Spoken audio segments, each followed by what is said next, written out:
Recording in progress.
Ben, you should join us in the big room, man.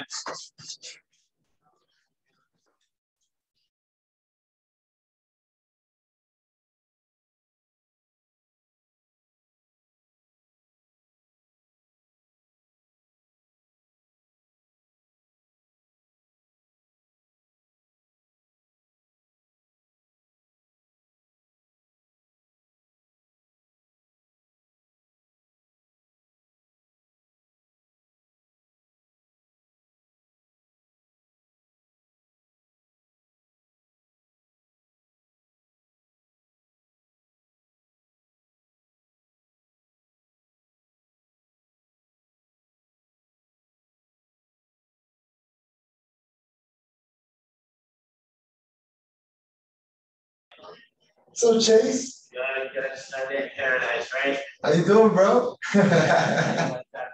Yeah, I'm good, man. How are you? Good, man. Look like you're ready with that whiteboard in the back. Yes, sir. Yes, sir. Dude, what Yeah, happened and assistant? are you in the training room? Yeah. Did y'all turn around the chairs? Looking that way. Cause we're gonna be seeing the screen. I got you. I don't know. For some reason, I thought that when you walked in the door, like the front desk with the mount and everything was right up there. Wait, what you mean? I don't get it. Like I thought, because I was doing a sit and the whiteboard was right there, and I had my desk and my computer stand and everything right there. Are there whiteboards on both sides of the room? No. So Tommy's gonna be on the screen, on the TV screen. Oh, I got you. I got you. Sir. Thanks for wiping everything down here. No problem. Edgar just likes to be clean, you know. Right? That's how Clean. What up, Noah?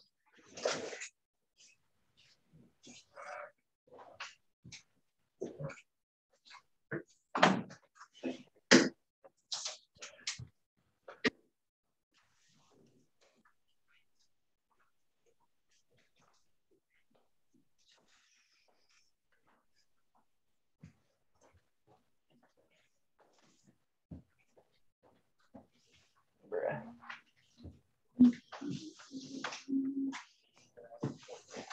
Morning. Morning.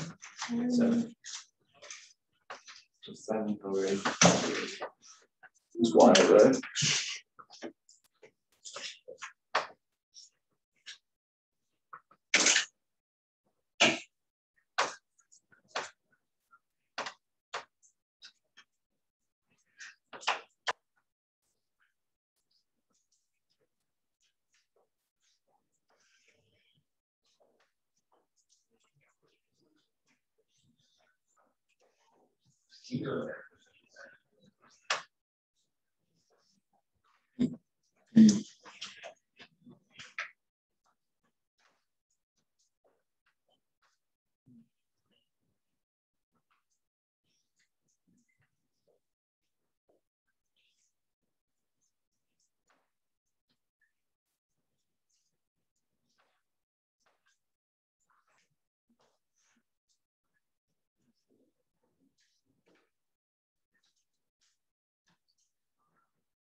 Hey, good morning, Sheriff. Yeah, hey, how you doing? It's Dan with American Income. Oh, okay, good. How was your, how was your yesterday? Did you get a nice Labor Day off? Oh, good, okay. Anyway, I'm sorry.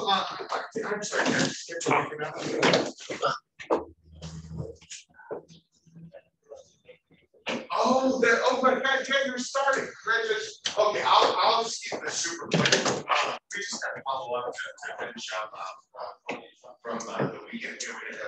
I'm just gonna finish that up.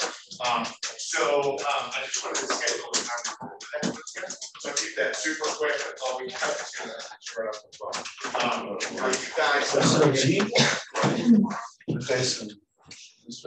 Okay. What are your days on it? Whichever way you want to sleep, bro. Okay, gotcha. Let me see here. What time are you going in?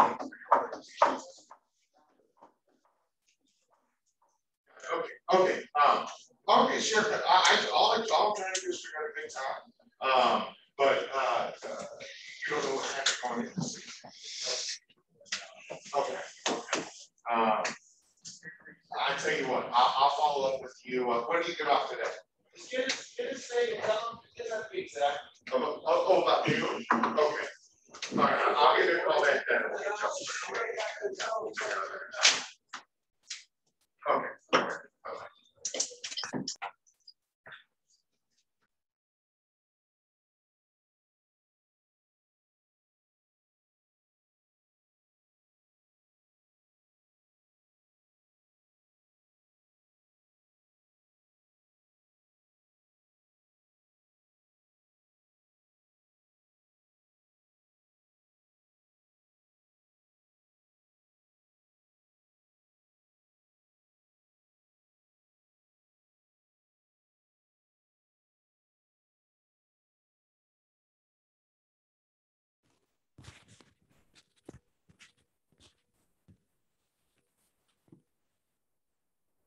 Quick mic check. Yes. Okay. Nice.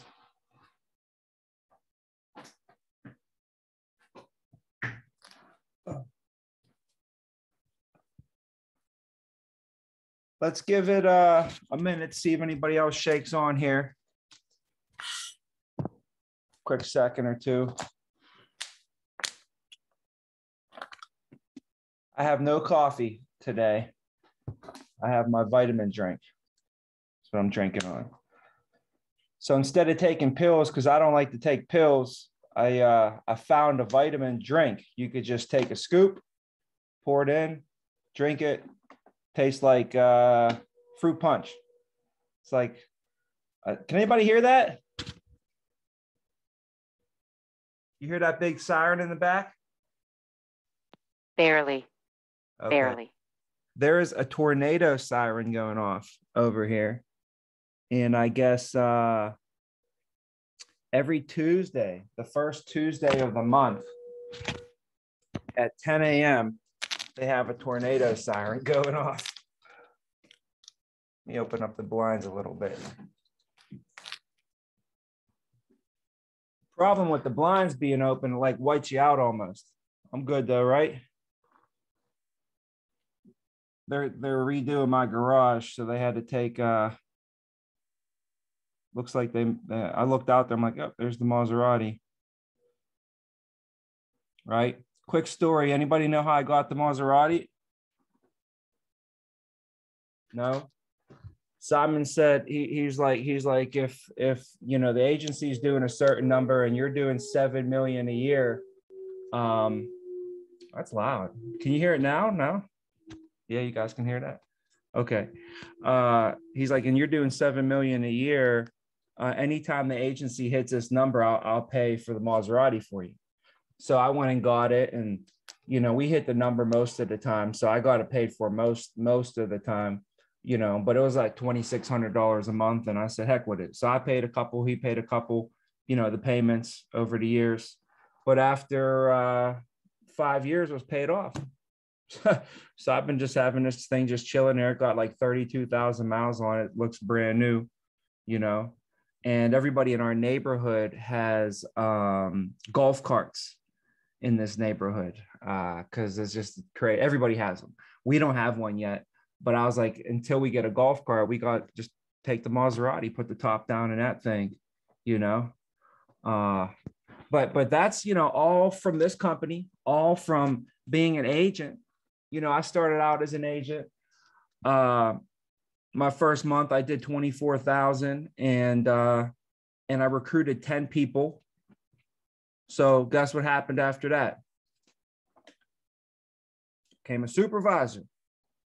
So when I was a supervisor, my team, we did about 30,000 that month. I wrote the majority of the business my second month. And I recruited 10 more people. Before you knew it, I picked my head up. It was July and it was August.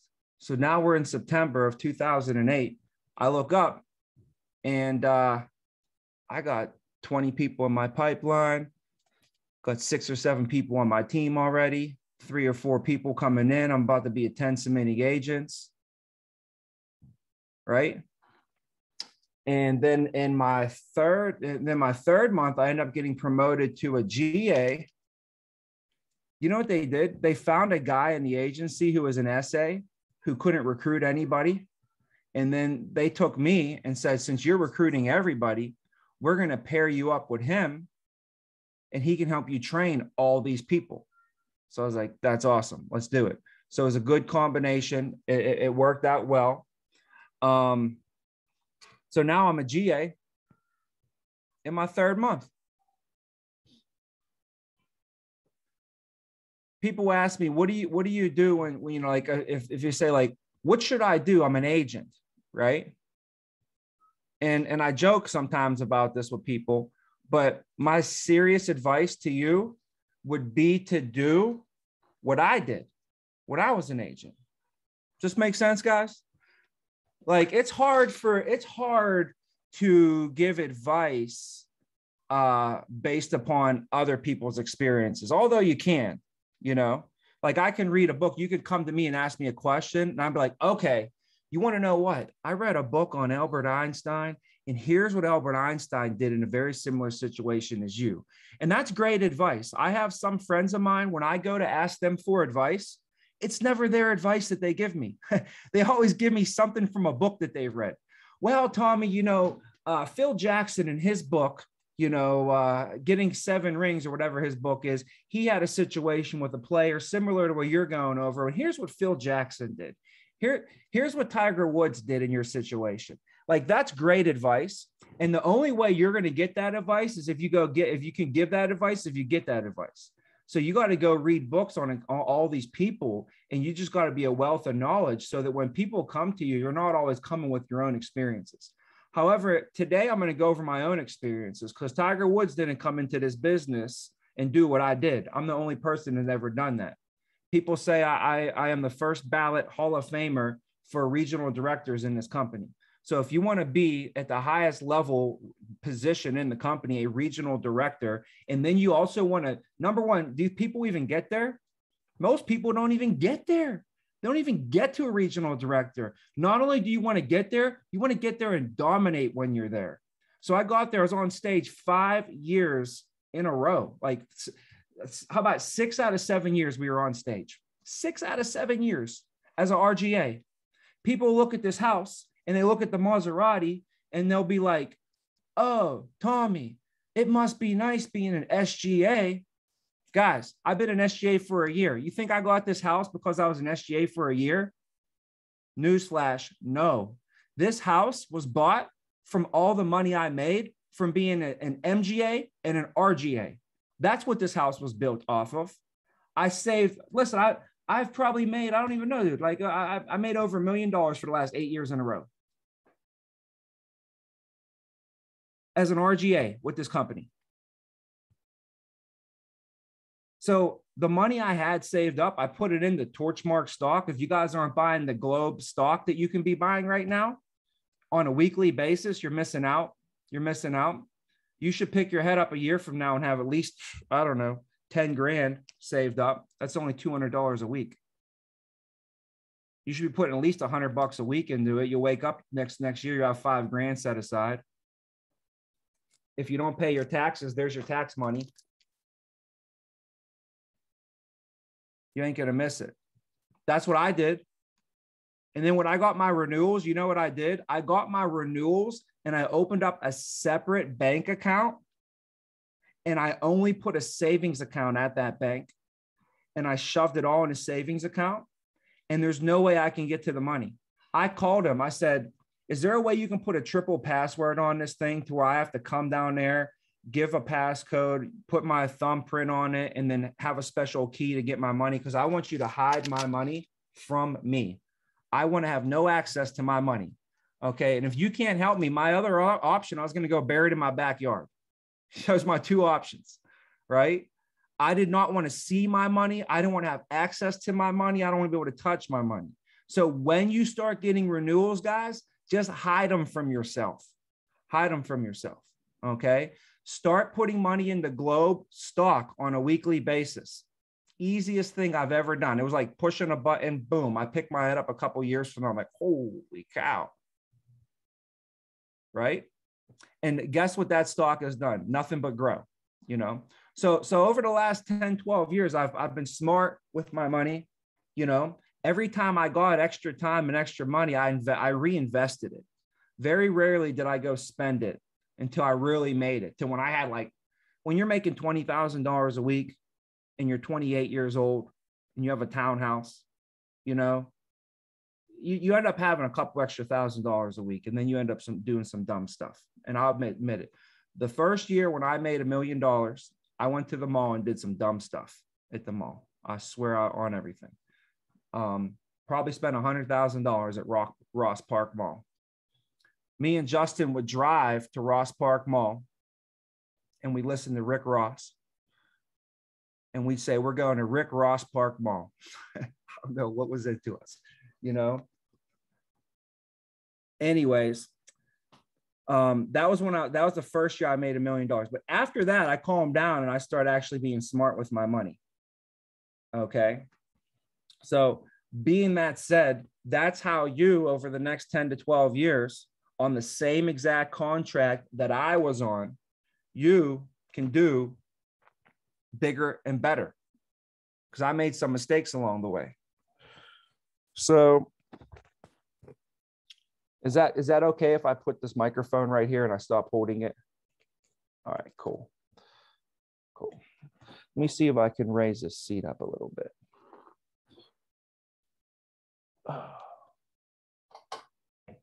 There we go. A little bit better. I'm just trying to use my desk to set my arm on a little bit. So the best advice I could give an agent would be what, guys? Stop being an agent. You know, I don't know why you'd want to be an agent. When you go to be a supervisor, you get a higher percentage in your contract. So right there, I mean, if you're going to be here for 10 years, do you want a whole year of it being at a 60%? And then I'd want to get rid of that 60 and get to the 62.5 as soon as possible, right? Also, you know, when you build residuals at 3% when you're an agent, at 4% when you're a supervisor. So 10 years from now, and you'll be getting, you know, $10,000 a month. The person next to you's begin to be getting $12,500. They'll be getting 25% more in residual. Actually, I'm sorry, 33% more in residual income. Because if you go from 3% to 4% of your residual income, you're growing by 33%. So you're going to get 33% more residual income if you have a supervisor contract on your personal business. Does that make sense, guys? So, you know, you'll be getting $1,300 a month. They'll be getting $1,000. You'll be getting $13,000. They'll be getting $10,000. That $3,000 a week is a whole house payment right there. That's your beach house and a nice car in the garage at the beach house right there. That's what it is 10 years from now. All from you doing one small thing, putting an S in front of that A. Instead of being an agent, you became a supervising agent, right? So my advice is to get there, get it done with. It's easy. It's so simple. We're in America. And if you can't get that done, what are you doing? What are you doing? Like, it's literally right here. Everybody wants you to do it as well. You act like the forces of nature and the forces of the universe and all the people, and this is crabs in a bucket. And every time you try and do it, your manager pulls you down. You got people hating on you everywhere, and nobody's helping you. Like, what are you talking about? You got the whole world. The world is your oyster, man. Go in and get it. Like, what are you waiting for? Seriously, are you waiting for an invitation? I don't have invitations that I send out. Oh, will you please come to the ball? No, there's no invitation. You go and you show up and you door knock and you take a seat at the table. Go take a seat at the table. You all want to sit at the table, but you can't sit at the table with all the big dogs, but you didn't put in what all the big dogs put in. You can't sit at the table where everybody put it in, but you didn't put it in. That's why Gio's going to sit at the table. He's going to be putting it in. Vince is sitting at the table. He put it in.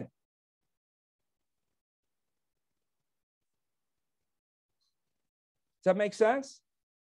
All I'm saying is stop being an agent. Let's go to be the essay. If that's your goal, let's go. Let's go. Let's get it over with. I did it in a month.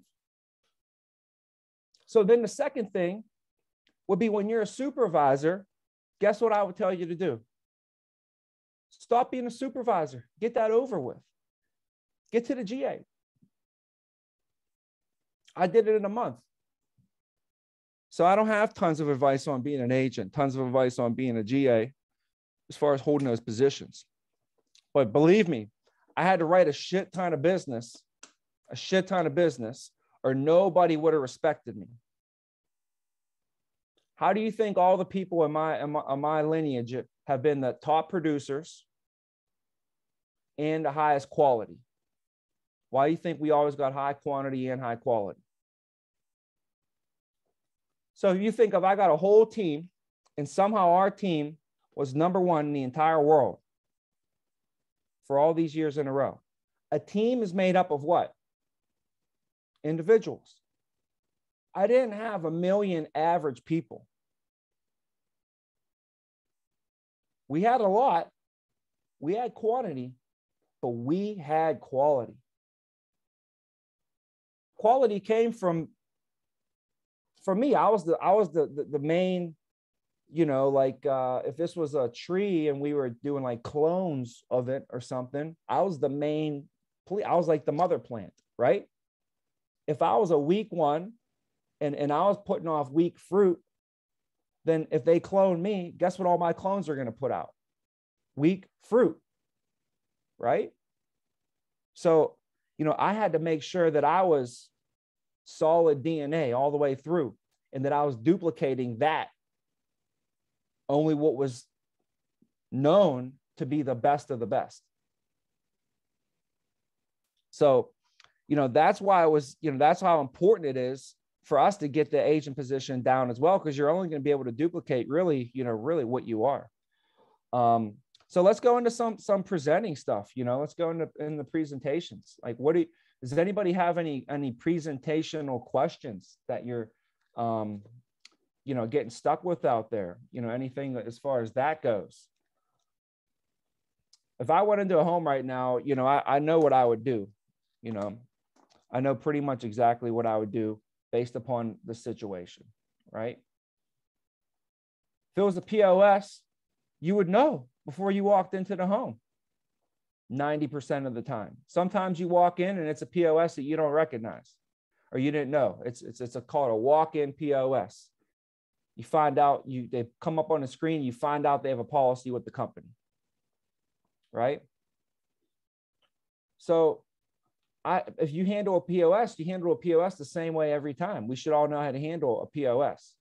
If you have a POS lead, you're the luckiest person on earth. You should be closing 100% of them, 100%. Every POS lead you sit down with. There's an angle in every home. Every home, we have to be closing something, right? The reason that you're not closing something in every single home is because they're not buying you. If they buy you, they'll buy what you got to sell them. Just find an angle. Like I've had someone be like, all right, man, you know, I mean, they're going to tell you no. I got told no. The last time I was in the field, I made 10 sales. And guess how many presentations we gave? 10, right? One of them was to my sister's ex-husband.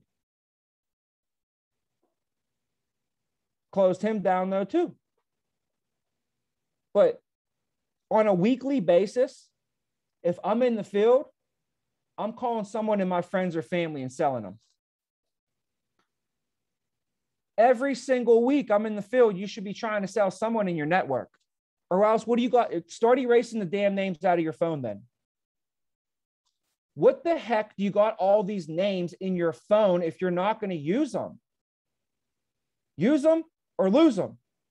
Start going through your phone on a weekly basis. And if they ain't messing with you, I ain't messing with them. That's how I was. Me and my best friends got into arguments multiple times because he wouldn't buy life insurance from me, but he wants me to be the best man in his wedding. You want me to be the best man in your wedding? I'm trying to give you the best advice as your best man, and you're not taking it. How am I going to let you walk around with no life insurance? You got a wife and 2 kids. You're going to hear from me until you get it. And if you don't get it from me, go get it from somebody. But you're going to be hearing from me. And then I scroll to the next person. All right, boom, who's next? Derek. Oh, I haven't talked to Derek in a while. I remember he got married. D, what up? How's it going, man? I know, bro. Where you living? How you living? Oh, man, that's amazing. Right? Boom. Call him up. What are you doing? What the heck's his number? If he don't want to talk to me, I'm going to delete him. I'm going to delete him out of my phone. There's a lot of other Dereks I can put in there instead of that Derek. You know what I'm saying, guys? So I'm just telling you, on a weekly basis, when I was in the field, I was selling at least one personal. On a weekly basis, I was recruiting at least 5 people a week. At least 5 people a week I was bringing in. I got 10 people in the company overview on a weekly basis when I came into business. I had 10 people a week watching the company overview. They had to put on a suit. They had to get their resume together. They had to get their resume. They had to put on a suit. They had to drive to the office. Okay. And then they had to sit through a company overview in person. 10 people a week. Last time I checked, all you got to do is get someone to click a link on their phone and watch it like this. Like they don't even have to have a brain. Seriously, they don't have to have a resume. They don't have to put a suit on. They don't have to have GPS. They don't have to have a mother effing car.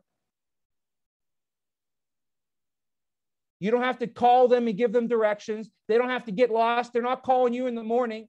Are they calling you in the morning? Hey, how do I get there? What's going on? I'm lost. I'm going to be late.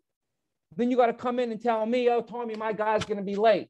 You're like, shit, dude, I'm trying to get hires. My guy's late. He's going to Tommy's not going to let him do the interview now. Waste of time. Anybody dealing with that? No. All we got to do is get them to watch a video. So they can have a career, to change their life. So you can blow up your deal and stop hanging around and grow. That's all I'm talking about. Changing your life, taking it to the next level. Or you're going to sit there and take up air in the damn office. Stop wasting space, wasting time, and taking up air and drinking all the water in the office. Get some people in the company overview on a weekly basis and get your career moving. I did this when I was 24 years old. I was 24 years old with no Instagram, no Facebook, no Twitter, no LinkedIn, no nothing. All I used was my cell phone in my mouth, and I opened them up.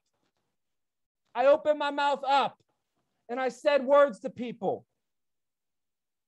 And the words I said were way worse than the words you have right now. The script I was given was nothing. I just went out there and made it happen on my own accord with my own scripts that I made up. I just went and talked to people. I was excited about the opportunity. I was a man on a mission. I needed 10 people on my team, and I needed it now. What are you waiting for? If you don't want to be in leadership, that is fine, okay? We're going to get to some sales shit in a minute. But for those that want to get their career moving, I don't know how to slow growth it. Slow growth is no growth. It's no growth.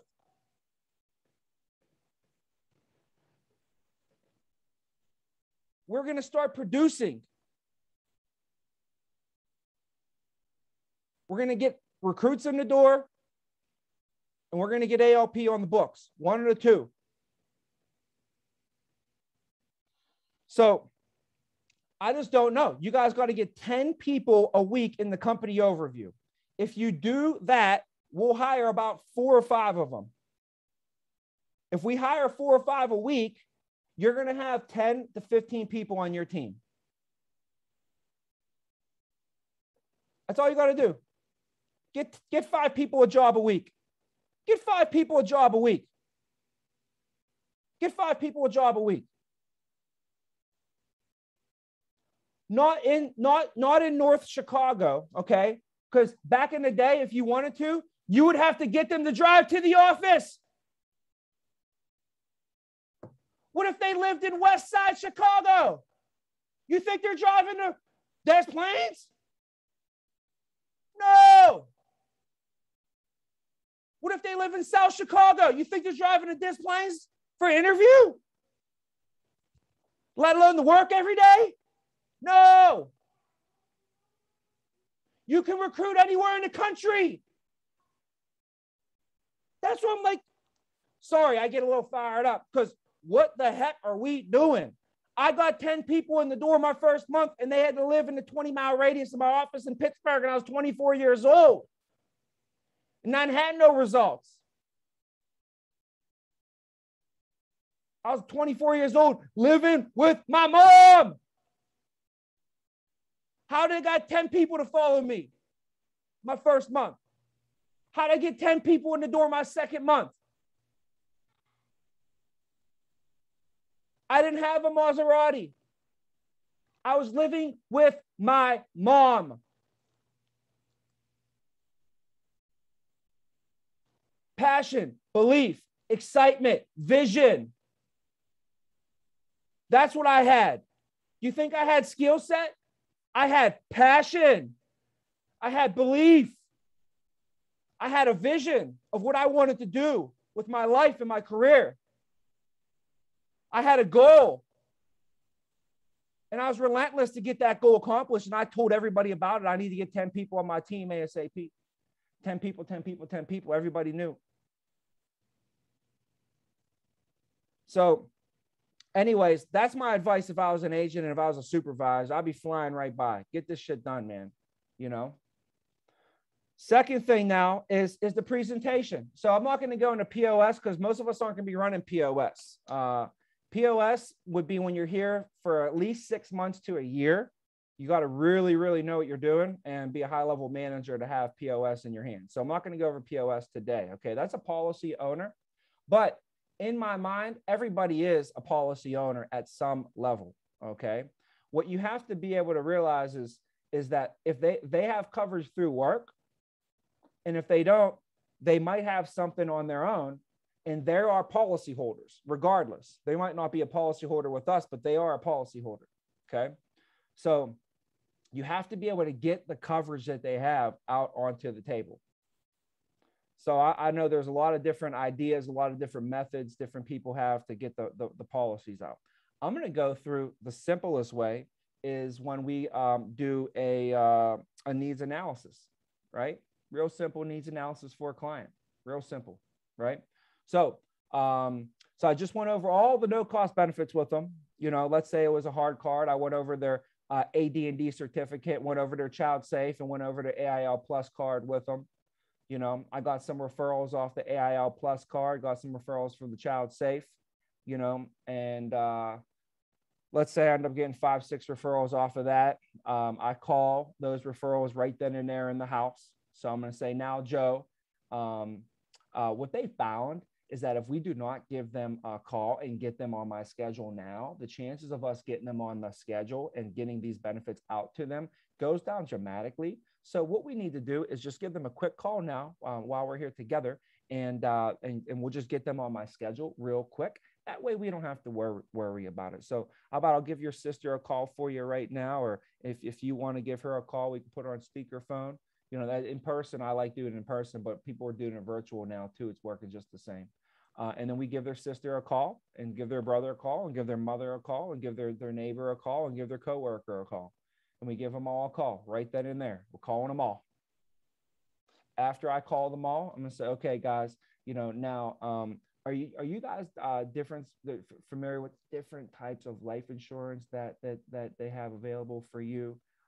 There's pretty much there's a lot, but it really boils down to 2, you know, main types. Is there's whole life, and then there's term life. Are you familiar with the whole life and the term, Joe? Are you familiar with the differences between that? Have you heard of that before? So it looks like we might have got, are we cut off in the office there?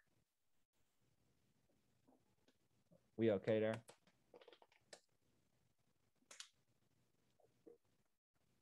Juan, we good? Javon, we good? No? Sean, can you hear me? Okay, Sean and Noah and Ryan, Chase, you guys can hear me? Okay. How about the office? Are you guys, no? Javon? Oh, Juan can hear me, okay. How about the office though? Javon? Angel? Matt Brown? Edgar? There's Edgar. We'll give it, there we go. Back. We can hear you. All right, nice. There we go. All right. Perfect. So I'm going to go, you had this whole life term. They're going to say yes, or they're going to say what? No. And no matter what they say, what do we always say, guys? Oh, do you know the difference between whole life and term? Yeah, I know. I know everything about whole life and I know everything about term. Okay, great. Let's just make sure we're on the same page. I say, Joe, Mary, do you know the difference between whole life and term? They're like, whole milk?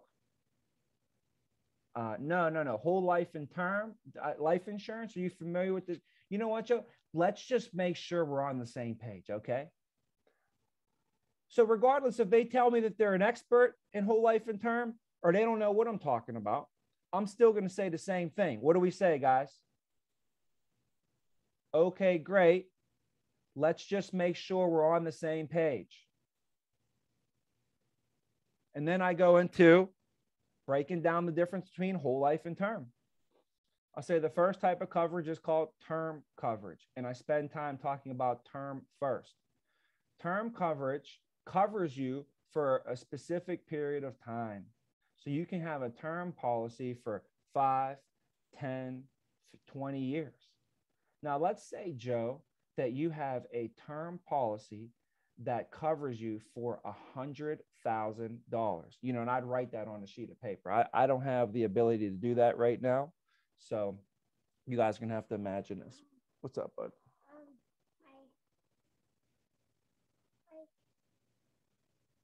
My controller died. Your controller died. Okay, go get a different controller. Can you tell mommy then?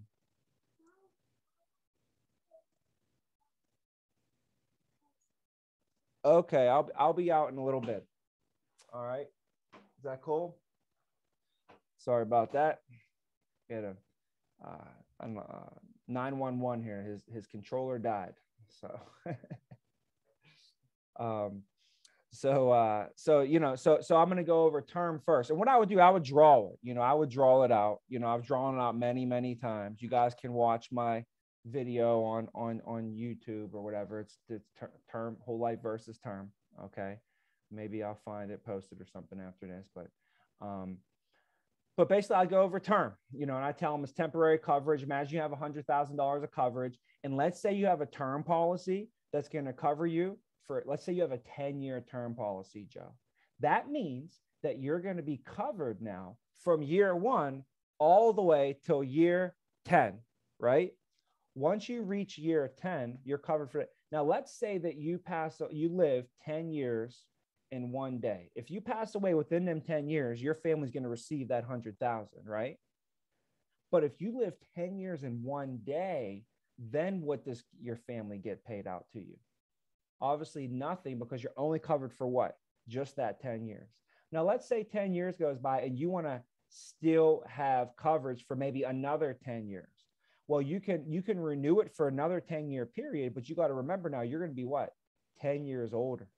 So as long as you're still healthy, if you're 10 years older, you can enroll for another 10-year period, but it's going to cost you obviously a lot more. So I'll show them how it's going to be a 10 years, then it's going to go up, and it's going to cover for 10 years, and it's going to go up, and it's covering for 10 years, and it's going to go up, it's going to cover for 10 years, all the way until you reach age 67 or 70. Right around age 65, 67, age 70, most term policies go away. So that means you'll be covered from all the way till you're about 70. Once you reach 70, the policy will technically, we'll call it terminate, and it goes away. So a lot of people say, well, what happens now? Well, what happens is you're covered all the way into age 70. But if you live past age 70 and pass away, then nothing will get paid out to your family. So they call the term coverage. The way this is going to work, Joe, is if you pass away while the policy is in place during them 10 years before your age 70, let's say, this will get paid out to your family. So they call this the if coverage. And people say, well, what happens to the money I put into it? I'm going to put all this money into this program. Yeah. So what it is, it's kind of like leasing or renting, Joe. So like when you release something, at the end of the lease, what do you typically got to do? You got to give it back. That's right. That's right. So this is like renting or leasing. This is called the if coverage. You know, it's temporary coverage. At age 65, 70, it actually goes away. Now, the second type of coverage is called whole life coverage. Now, just like it says here on this sheet of paper, this covers you for how long, Joe? Your whole life. So this means that today, tomorrow, no matter what, basically, Joe, whenever you pass away, this is guaranteed to be there for your family. So just like the term only pays out if you pass away while it's in place, well, this doesn't matter. It covers you for your whole life. So this covers you for the when. They call this the when coverage, because no matter what, Joe, whenever you pass away, we pass away, this is guaranteed to pay out. We could be 20 years, 30 years, 99 years old. We can be with the union, not with the union. We can move across country to Alaska. It don't matter how it happens, where it happens. This is guaranteed. Nobody can take it away from you down the line. Okay. So the way this works, though, is when you reach age 65, instead of your coverage going away, it's actually going to be there forever. Second thing is when you reach age 65, instead of your coverage going away, it's going to be there. Plus all the cash that you put into it, it's actually going to build up into it. And instead of, instead of leasing or renting your coverage, this is actually going to build equity for you. This is like owning a home versus renting. When at the end of this thing, you're going to have equity built up. You have cash inside of it. And on top of that, you could have you have options when you're 65, is if you even want to pay for it again. So, rather than 65 it going away, now when it's 65, you have a couple different options. All right. So Joe, now what I typically explain to them is I say, so a lot of families say, well, what should I use? I mean, what's right for you? Is term right for me? Is whole life right for me? What is the best for me and my family? Well, it all kind of depends upon your age and your needs. And you'll see that over time, people's needs end up changing. When you're younger, you typically have different needs than when you're older. A lot of times when you're younger, your needs are going to be higher. When you're younger, number one, if you have a wife and you have kids, you're the main income earner, and we have mortgage, we have debt, right? The first concern when we pass away is funeral and final arrangement. So I would draw on a sheet. I'd be like, when you're 30, right? If this was like a L chart or something, you know what I mean? Like, I don't know how to draw this to see if this even works. It'd be something like this. I draw them something like this. I don't even know if this even makes sense. But anyways, it'd be an L. It'd be like a line here and a line here, right? And I'd be like, when you're 30, your need's going to be higher. You're going to need 30,000 for a funeral, 150 for your mortgage. If you pass away and you make 50 grand a year, well, that's 5 years of that. That's 250,000, plus you got kids. So you're going to need maybe 600,000. But as you get older, your need's going to go down as you get older because, well, the kids are going to move out of the house when they're 18. So you don't have to worry about that. The mortgage ends up getting paid off. So you don't have to worry about that being the debt to the family. Now you're 65, your income isn't really a big need to the family. You're pretty much retired. So at that point, you're just going to need enough to make sure that when you pass away, that your funeral isn't a burden and that you have enough to leave a legacy behind for your family, right? So I draw all that for them, show them that, and then I show them where they're at real quick. I could show them like, so look, you need 30,000 for your funeral. Actually, you want to know what you need for your funeral? Let's take a look. For your funeral, right now, you are 32 years old. You're going to live to be 86. A funeral says that at 86, it's going to cost, 52,000 for you. Everybody knows how to show them how much a funeral costs, right? All you do is you show the funeral inflation chart and you show them how old they're going to live and you show them how much it's going to cost. So for you, your funeral is going to be 50,000. For you, your mortgage is 150,000. For you, you make 50 grand a year. So you need 5 years of that. That's 250,000. So we need 450,000 right there just for your funeral, just for your mortgage and just for your thing. There's 400,000. On top of that, you could take a look at, they have 2 kids. So you want to leave behind $100,000 for each kid. So there's another 200,000 to leave behind there. And then take a look at their savings. You know, most families need 6 months of the living expenses set aside. What does it cost you guys to live right now? Cost you about $3,000-4,000 a month. So if it costs them $4,000 a month to live, okay, 6 months of that is $24,000. So they need about $25,000 of money set aside too. So when he passes away, guess what she needs? She needs money in a savings account, don't she? The minimum people need to have saved up is 6 months of the living expenses set aside. So if you're properly helping them plan, you can't have her, you know, have a funeral paid off, but now she goes home and there's not a penny in her bank account. That's called stress. And that's the reason you're there, is to make sure that we're supposed to make one of the most stressful times of their life less stressful. That's what our job is to do. We got to think of things that they're not going to be thinking of. So let's say somebody sits down with you and they're like, oh, I got everything covered.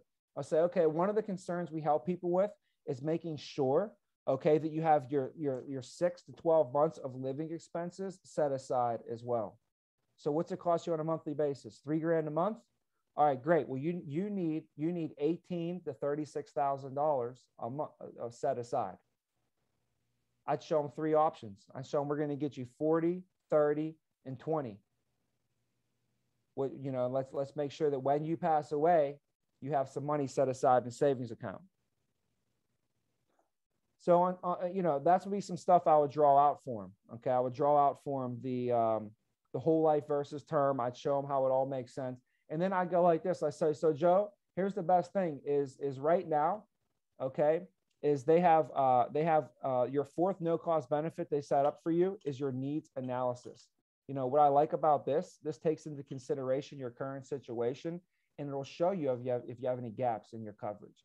If you don't have any gaps in your coverage, it won't recommend anything for you. But if you have some gaps, it'll actually recommend a few things for you. Okay. So the first question it has me fill out here, Joe, is, and I'm going to go pull it up right here. And it's going to say, I'm going to put your name. I'm going to put your date of birth, you know, and you guys have 2 kids. You got baby John and baby Alice. Okay, great. So now the next question that has me fill out here, Joe, is what is your average take-home pay? What is your income? Okay, great. And on a monthly basis, Mary, and Mary, are you working? What's your monthly take-home pay? Okay, perfect. Now, this is life insurance. How much life insurance do you have through work? Okay, let's say that they have nothing. Okay, nothing. All right, perfect. All right. How much life insurance do you have on your own? How much life insurance do you have on your own? So this would be any whole life that you've taken out. This would be any personal life insurance you've taken out on your own. Whole life in term. You have any term? No. Okay, perfect. So then I fill out the needs analysis. Everybody knows how to fill out the needs analysis, right? I don't need to give any advice on filling out the needs analysis. Okay. Filling out the needs analysis, I'll give 2 pointers though. 2 pointers. When you're filling out the needs analysis, first of all, don't make it boring. Okay.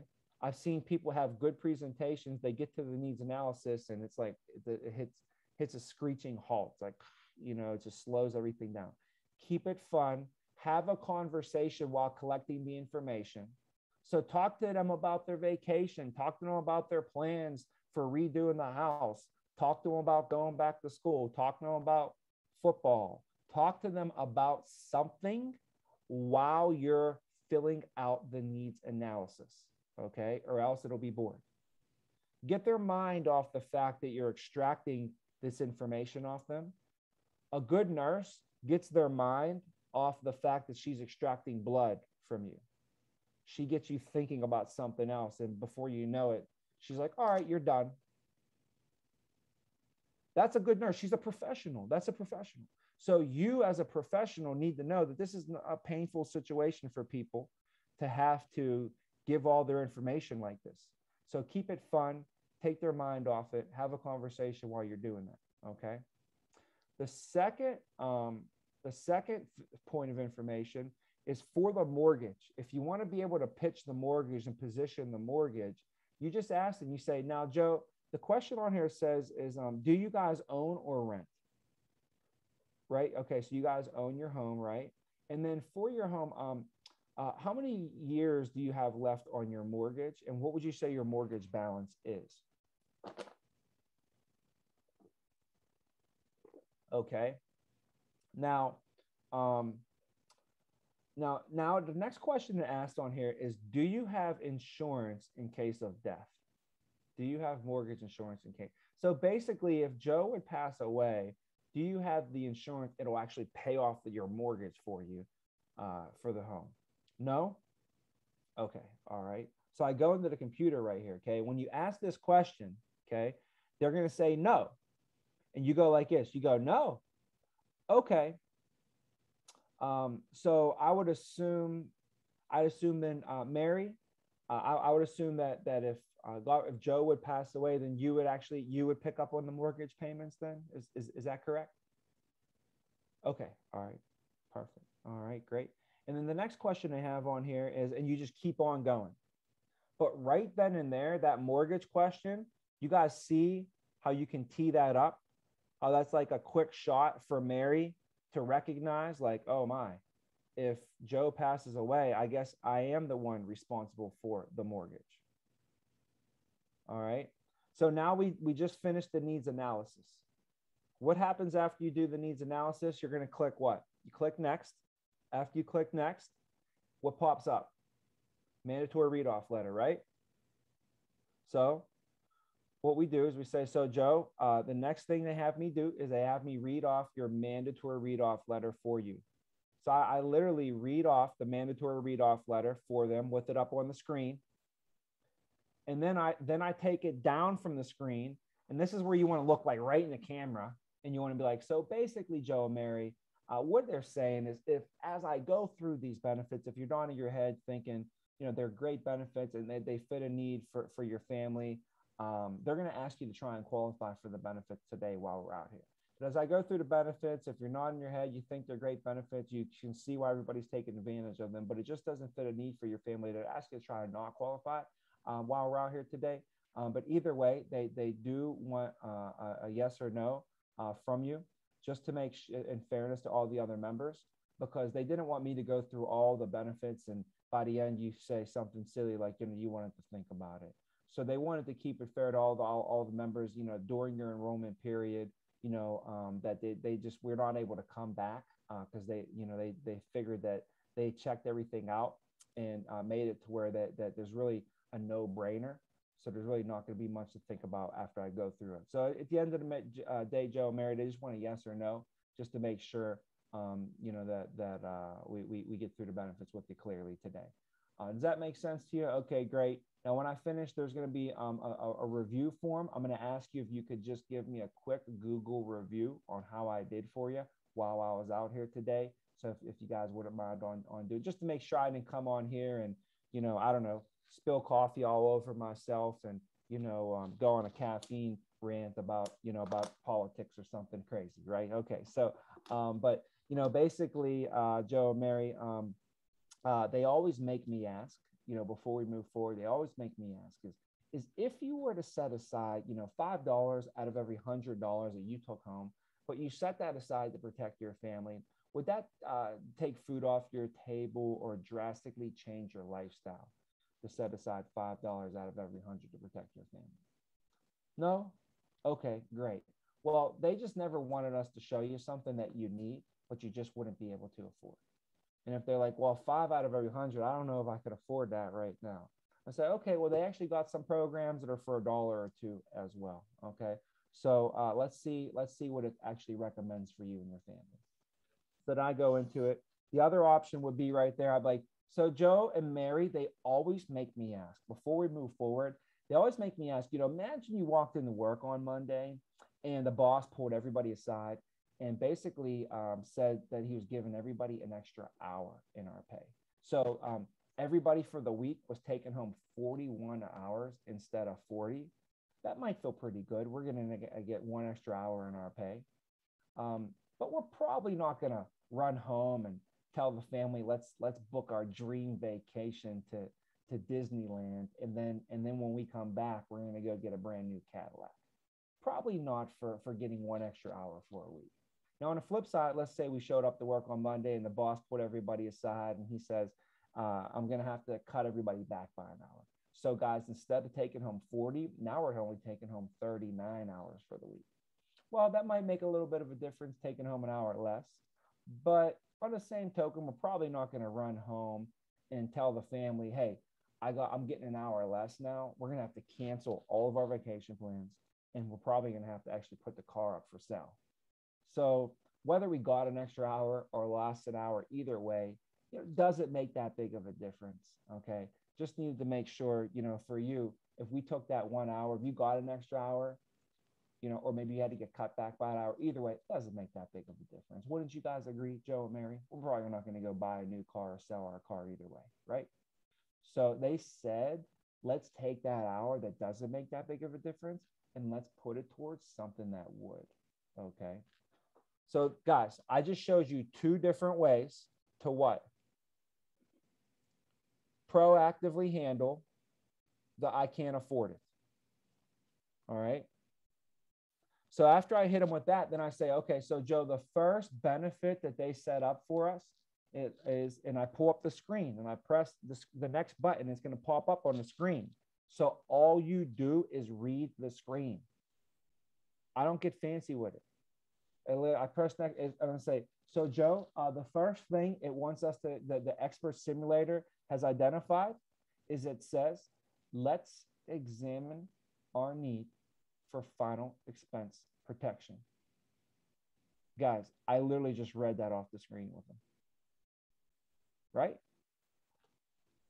Let's examine our need for final expense protection. Okay. Now, as I press play, the video plays. After the video plays, I press next, the screen pops up, and it's going to say the husband's name first, typically. So it'll say Joe, and then it's going to say Joe, and it's going to say need. It's going to say recommended coverage, 30,000. Then the next to it's going to say current coverage, 0. So then it's going to show need of 30,000. And then it's going to say it recommends to what? Cover the need of 30,000. So our job at this point is to simply explain this to the client. So you're going to say, so Joe, the expert simulator is recommending to have $30,000 in whole life protection to guarantee that your funeral and final expenses are never a burden to your family ever again. Currently, right now, it is identified that you have $0 in coverage for that. So it's showing a need for your family of $30,000, and it is recommending to cover that need of $30,000. Now, keep in mind, Joe, that $30,000 is going to be on a freedom of choice certificate for you, just like in the video. Okay. So what this is going to do, this is going to guarantee to take care of all of your funeral and final arrangements now and forever. Now, I'd imagine, Mary, if something happened to Joe, you would be the one to take care of the funeral, correct? Yes. Okay, great. So you're going to take this freedom of choice certificate down to the funeral home, hand it over to the funeral director, and everything will be taken care of right there on the spot. See how it says the freedom of choice? That means you could use it at any funeral home, anywhere, anytime. So you can be on anywhere on earth, anytime, no matter what happens to you, be 99 years old, wherever, whenever, however you pass away, this is guaranteed to be there for your family, okay? Now, Mary, you know you're going to have $30,000 benefit on here, okay? But what they don't recommend to do, if you look on the back, you see how it's actually blank, okay? Because this works like a blank check. They don't recommend to walk into the funeral home and say, hey, I got $30,000. What can I get? What do you think? Obviously, the funeral director is going to charge you if you do that. Well, he's going to charge you the whole $29,999, right? So you want to use this and negotiate, okay? And let's say that you know you have 30,000 on here. If you're able to negotiate a $20,000 funeral, then that means that you'll put 20,000 here. The funeral gets paid for with the certificate, but you're still going to leave how much left on here? 10,000. That's right, Joe. You got to get them to say that back to you. Okay. Get them to say 10,000 back to you. You're going to have 10,000 left on your certificate. That gets paid back to you in the family tax free as well, Mary. So Mary, does this make sense why they put this in place for you? Does this make sense why they set this up for you? Okay, great. Now the next benefit they looked at, if you press next, it says on the screen there, I'm going to press next and it's going to pop up and it's going to say, let's examine your need for income protection. Press play, video plays. I'm going to say the expert simulator has identified right now that, you know, you make $50,000 a year and it's recommending to cover 5 years of your income. What that means, Joe, is if you passed away, it would recommend that your income continue to come into the household for the following 5 years. Right now, since you're the main income earner and you have young children in the house and everybody depends on your income, it's recommending to have 5 years of your income coming in if you were to pass away to keep the house. So notice, guys, how many times did I say 5 years? 5 years. I'm not saying 250,000. The guy makes 50 grand a year. They're going to cover him for 250 grand. He makes 50 grand a year, but I'm counting on 5 years of your income, 5 years of your income. Now for you, Joe, right now, there's actually $0 in coverage for that. So they're showing a need of 5 years. So that comes out to be 250,000. So Joe, if you were to pass away, this would recommend that your income can continue to come into the household for the following 5 years. Does this make sense to you, Mary, why they would recommend to have this? Joe, does this make sense to you, why they would put this in place for your family? And the last thing they took a look at was our debts. And the biggest debt that you have right now would be your mortgage. So right now, Joe, it identified your mortgage is about 150,000. Currently, right now, if you were to pass away, there is $0 in coverage for that. So it's showing a need of 150,000, and it recommends to cover that need of 150,000. Now, Joe and Mary, if I were to ask you, what would you say would be your biggest asset that you guys have as a family that you guys have? What's your biggest asset? Probably your home. Okay, most families say their home. Okay, but let me ask you, if I had to ask most families, if I went to the mall and asked 100 homeowners, do you have a mortgage on your home? You know, if I had a microphone, do you have a mortgage on your home? What do you think out of 100 people, what percentage of those people have a mortgage on their house? What percentage of homeowners, quote unquote homeowners, own their home? You're going to find out that close to 90% of people that own their home actually have a mortgage on their home. If we have a mortgage on our home, Joe and Mary, we don't own our home, do we? Who owns our home? The bank. So a lot of families, I say, what is your biggest asset? And they say that their house. But for most families, we find out that their house is not an asset at all. Because why? Because they don't own their home. They have a mortgage on your home. And if you have a mortgage on your home, who owns your home? The bank. So a lot of people think their house is their biggest asset. But for most families, they owe over $100,000 on their home. The average mortgage is over $100,000. That's not an asset if you owe money on something, right? What is that called? A liability. So most families that we meet with, they think that their house is their biggest asset.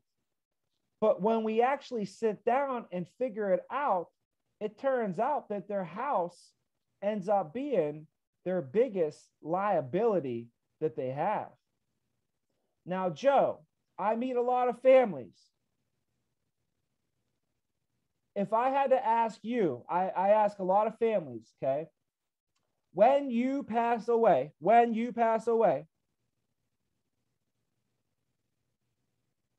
do you want to leave behind a legacy or a liability? I ask all my clients, when you pass away, do you want to leave behind a legacy or a liability to your family?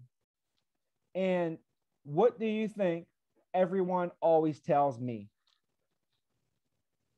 Everyone always tells me legacy. Nobody wants to leave behind liabilities for their family, right? So what this program does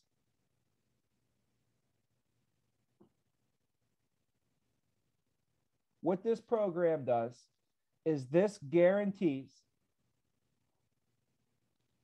that you will always leave behind a legacy for your family, and you will never have to worry about leaving behind a liability, because it's not a matter of if, but it's a matter of when we pass away.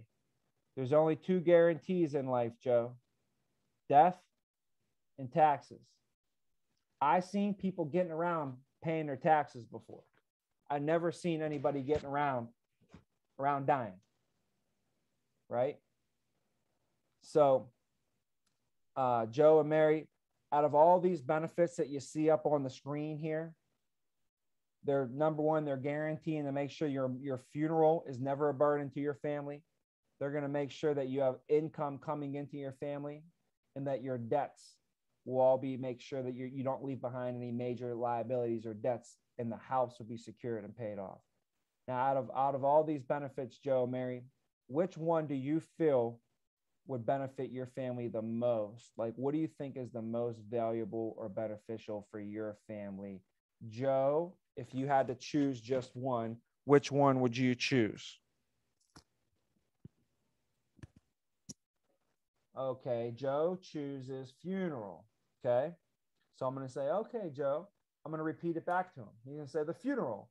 I'm going to say funeral. Okay, why did you choose the funeral over all the other benefits?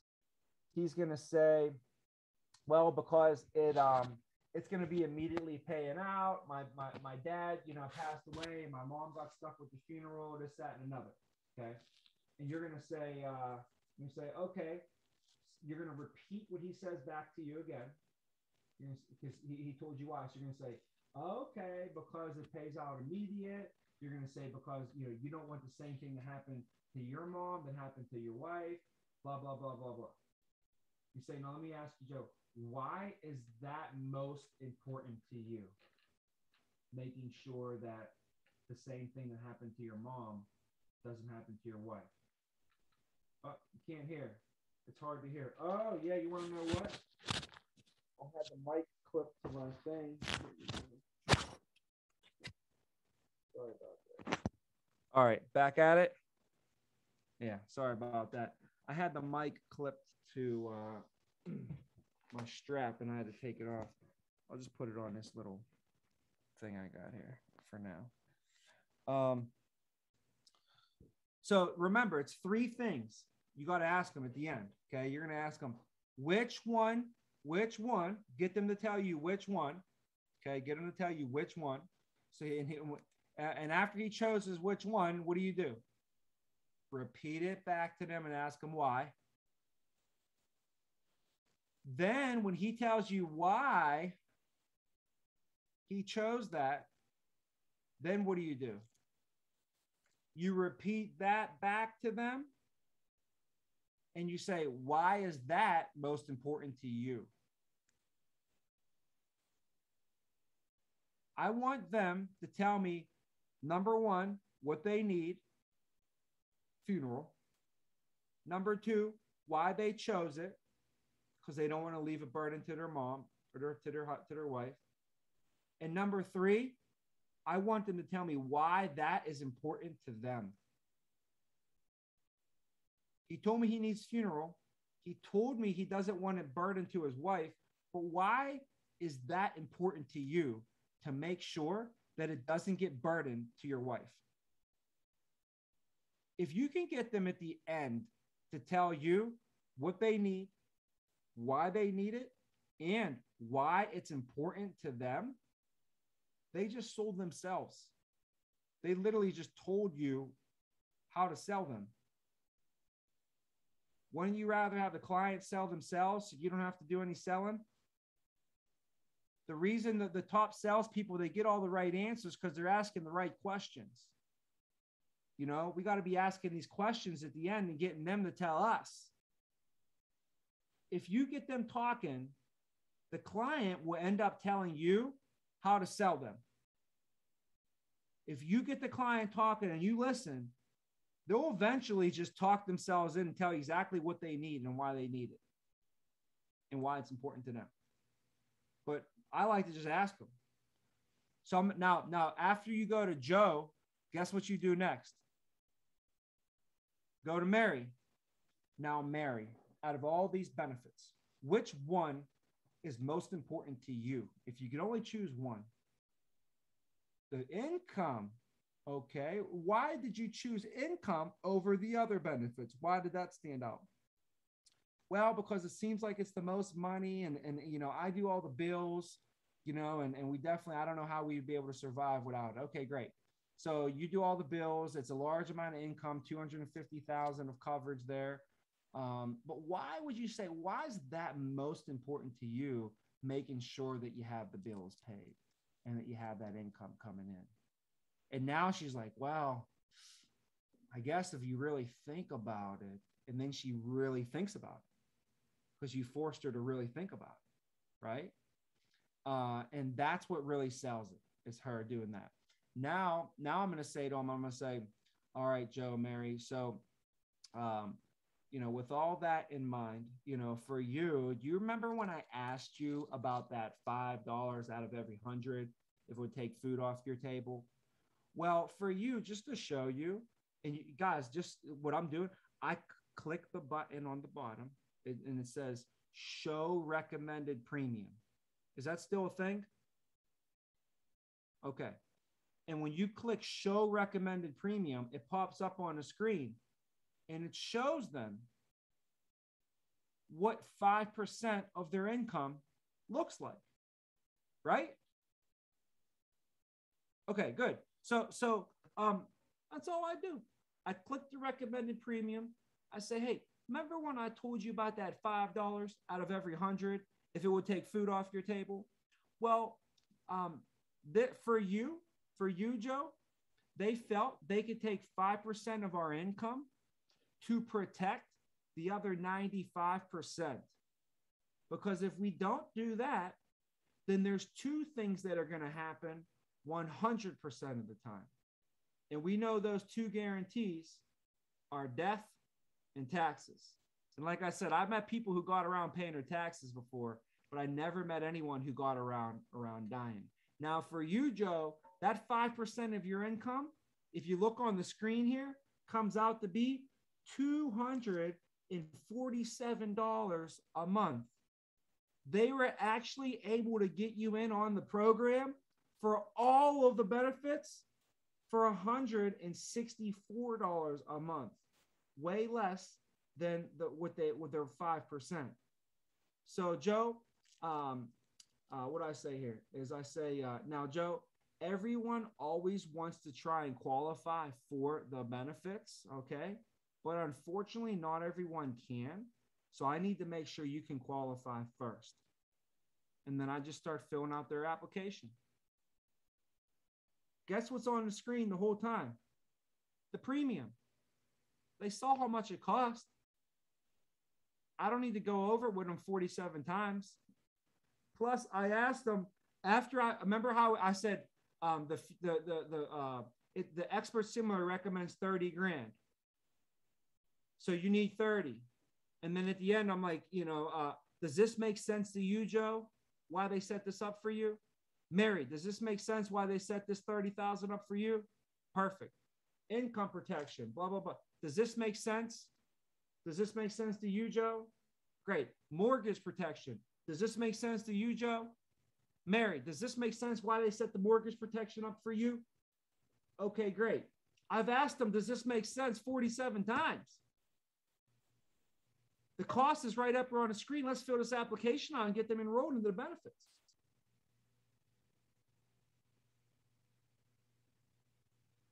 I go over the benefits, ask them which one they like the most, both of them, get them to sell me, get them to tell me what they need, why they need it, why it's important to them.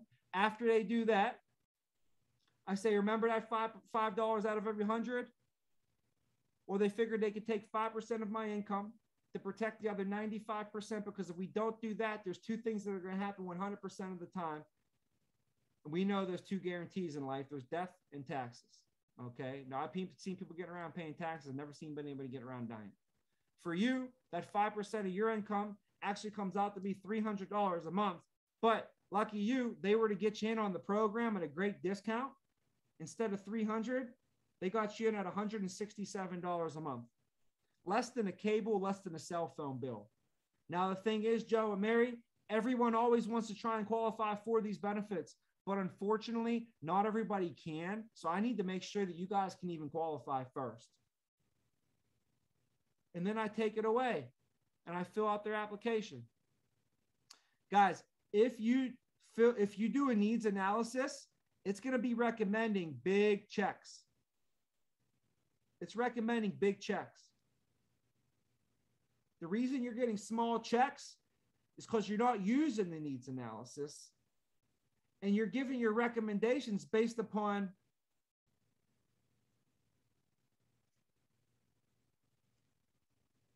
what are your recommendations based upon again? What are they based upon? Like, what are the basis of your recommendations right now, guys? What are they? The needs, right? There you go, Chase. That's what it should be.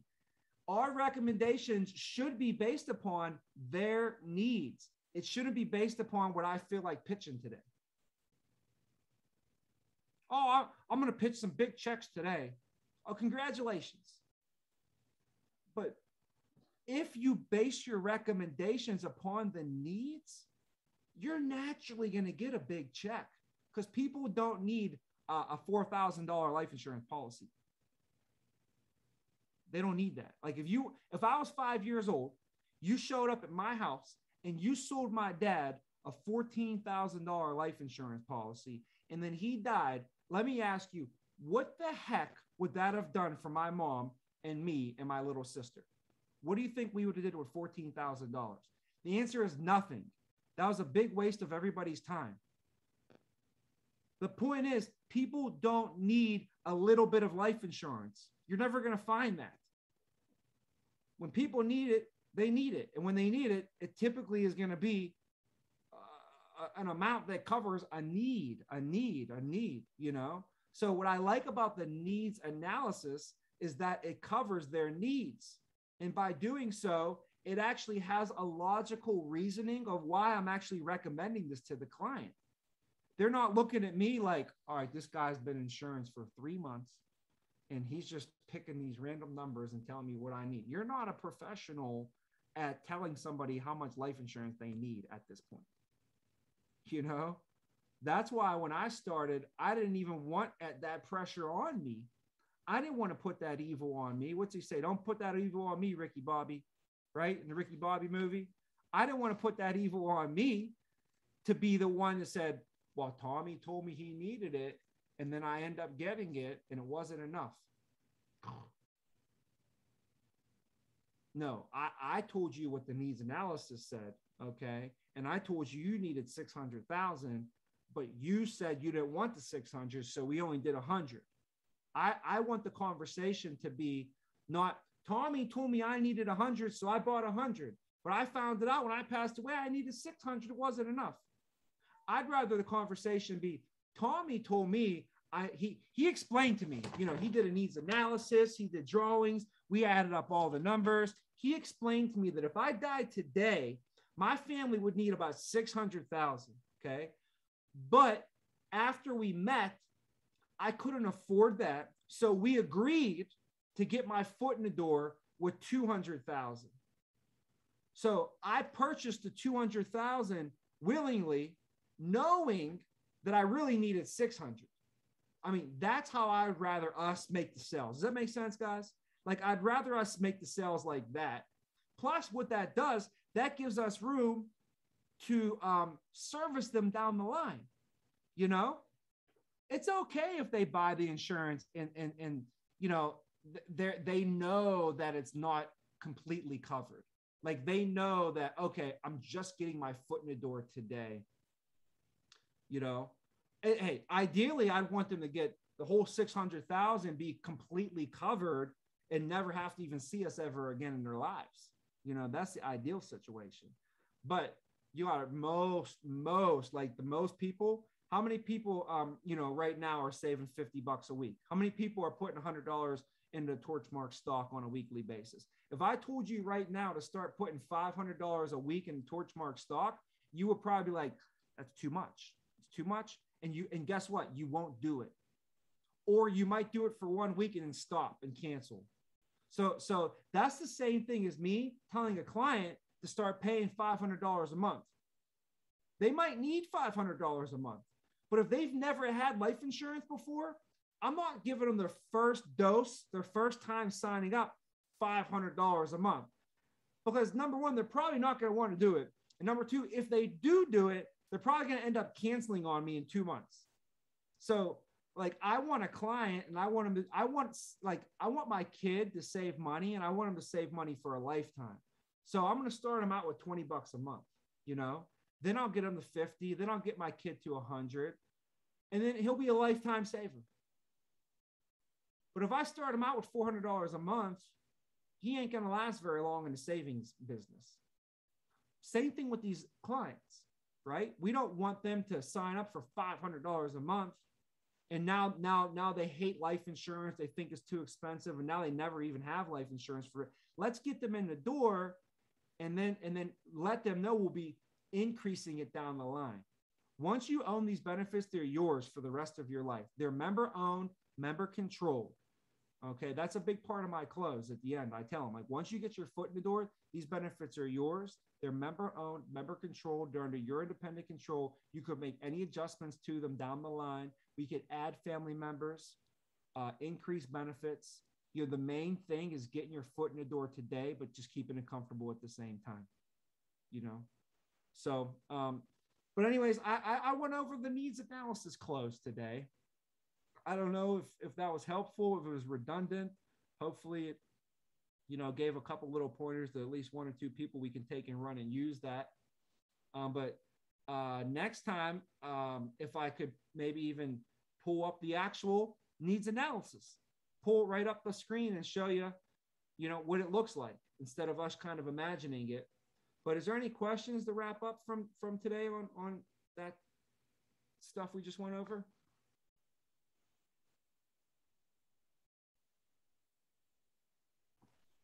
So Tommy, you don't use like a whiteboard at all, like the newer Prezo? Well, I would use the whiteboard when I was doing this. So like what I would use the whiteboard for would be to maybe draw out whole life and term. You know, I would turn over here and I would draw the difference between whole life and term. I would draw out, you know, maybe the timeline of how when you get older, your needs change a little bit and stuff like that. But when I get to the needs analysis, I would just pull up what's on my screen, just share it with them. and just run the needs analysis. You know, I just run the needs analysis, explain the needs analysis to the client, explain to him what it says, explain to him what it's recommending, you know, and then just assume the sale. So that's the needs analysis close. If you guys, you know, are using it, you want to use it. It's simple, it's basic, puts all the pressure on the system. You know, now they're not sitting there like, I wonder why this guy's telling me I need this. Well, I ain't telling you need anything. That's what the needs analysis says, right? Like, I wonder why he's out here. Only believe me, if it was up to me, I would be. It's Friday night. If it was up to me, I'd be in the backyard making a fire with the kids, drinking a beer. Okay, but it's not up to me. I have a job, and they assigned me to meet with you. Okay, so the only reason I'm meeting with you tonight is because I have to. It's my job. I'm handcuffed. I have to do this. I have to, you know, believe me. If I don't want to, what I want to do is go have a beer in the backyard. It's Friday night. It's 8 o'clock. But instead, I'm at your house on the other side of town. I'm not going to get home till midnight. Because why? Because I'm handcuffed. They sent me here, right? And this says you need this. So where am I in this whole situation? I'm just like, well, I'm an innocent bystander. You know, I'm just the mediator. I'm just the facilitator. I'm just the explainer. You know, that so then they can't really look at you like, oh, why does this guy want to meet with me so bad? And why is he telling me I need to buy this? I try and make it more like, you know, believe me, I don't want to meet with you right now. You know what I mean? Like, really, if I wanted to do what I wanted to do, you know, but second of all, I'm not saying you need this. The expert simulator is showing that you need this because they did a needs analysis. You know, typically to have a needs analysis done, you would have to go hire a financial advisor. So go find yourself a financial advisor. You have to interview a bunch of them, hire a financial advisor. They typically cost a couple $100 or $1,000 a year. And to do a needs analysis costs a couple $100 or $1,000 to have a needs analysis done. So what's nice is your organization set this up for you and all the members at no cost. So you guys get to take advantage of the same exact needs analysis that a financial advisor would use, and you guys get to use it at a no cost. You know, and just having the fire to, you know, be able to have a conversation with somebody and respond and react and educate. You know, remember, you know, our job is to entertain, educate, and enroll. So if you're boring, they ain't gonna buy off you. People don't pay for average, right? Probably heard that from John Maxwell. John Maxwell said, your fiance, your spouse, your boyfriend, your girlfriend, they're not going to get excited if you tell them that you have an average night planned. Hey, honey, I got an average movie. We're going to go get average dinner. They, you know, get an average service, get an average dessert, maybe make some average love later on this night. She's not going to be very excited about this. He or she or whoever it may be, okay, are not going to be excited about this. Okay, people don't pay for average, you know, so you got to definitely be bringing it the above average entertainment factor, the above average, you know, personality, that memorable personality, right? You know how you can be different? Care. Most people don't care about nothing but them damn selves. Okay, if you want to be different, care, actually care. Okay, I'll end on this. We'll get out of here. But I got a crazy story. As I met this lady one time, okay?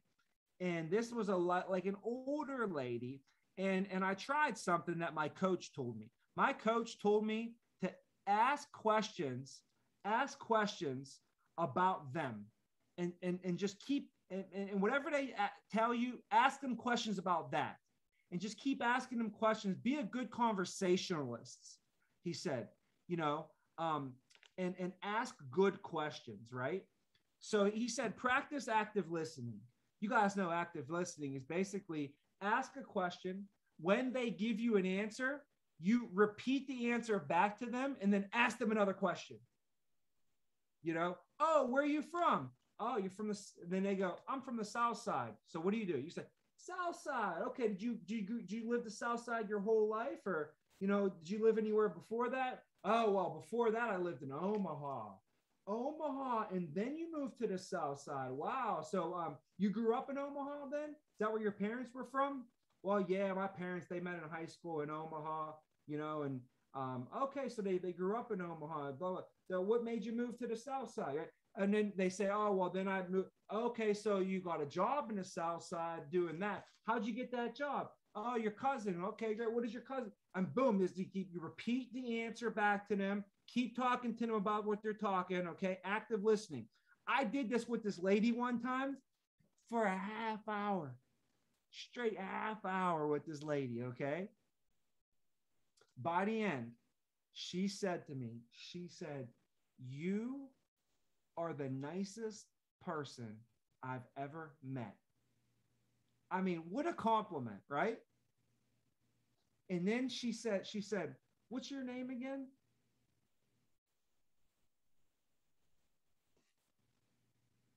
Come on. That was when that literally for me was when sales start ringing. It was a light bulb. It's like sales. We're always in sales. We're always selling. And that's when it just went off for me. I'm like, that's the key to being a great salesperson, is you got to care and people got to know you care. It was amazing. It was just such an amazing thing because, I mean, she said I was the nicest person she ever met, but she knew nothing about me at all. She knew nothing. I literally could have been an axe murderer. I could have went home and kicked my dog. You know? But she didn't even know my name, right? So just keep that in mind, guys. You could have the best pitch in the world, all the closes in the world. That's great. That's great. But you know, you got to sell yourself, and people got to buy you, and it's all about making those connections with people. You know, you make that one family a week, you change their life, you get that family on your side, you got a client for life, you got someone that's going to give you referrals forever. You got to get one family a week that just loves you and you love them. You know, I would go and make sure I got one lead sale a week, one referral sale, and one personal sale. There's your 3 sales every week without even trying. One lead sale, one referral sale, one personal sale. That's not hard. You got 24 hours a day, 7 days a week. That's some easy stuff. But I'm going to break for today, guys. I'd love to keep going. Once it's 11:30, we went over about a half hour. That's all good, though. I don't get a chance to get you on here too much. If you got any other questions, though, write them down for Friday. We'll be back on here Friday, okay? Let us know if you need anything, all right? Big week this week. Don't lose your matchups. Talk to you guys later. Thanks. Thank you, Tommy. Thanks, Tom. Thanks,